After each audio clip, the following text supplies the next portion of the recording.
Hey guys, আসসালামু আলাইকুম। সবাই কেমন আছেন? আশা করি সবাই ভালো আছেন। আজকে আমাদের বাসায় সেমাই রান্না করবে, এর জন্য আপনাদের সাথে ভিডিওটা শেয়ার করলাম। এই যে সবার ফার্স্টে দুধটা গরম করে এটার ভিতরে অনেকগুলো কিচমিচ ঢেলে দিই, তারপর সুন্দর মতন এটা নাড়া দিয়ে নিবে।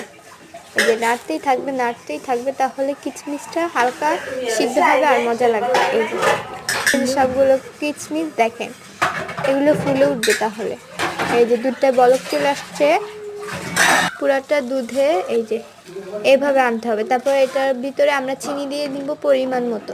আমাদের এখানে আধা কেজি দুধ ছিল, তো চিনিটা ওই পরিমাণ অনুযায়ী দিয়েছি। তারপর চুলার জালটা অফ করে সেমাইটা দিয়ে দিবেন।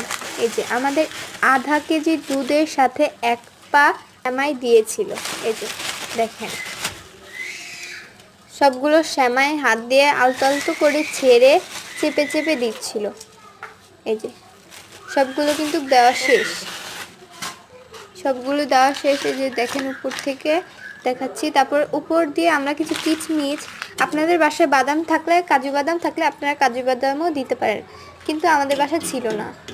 তারপরে এটা কিছুক্ষণ রেখে দিতে হবে, চামচ দিয়ে চেপে চেপে দিতে হবে। এই যে কিছুক্ষণ পরে আপনাদের সাথে দেখাবো, দেখেন কত সুন্দর হয়। এই যে দেখেন ফাইনাল লুক। ভালো লাগলে ভিডিওটা লাইক করে আমার পাশে থাকবেন। Thank you.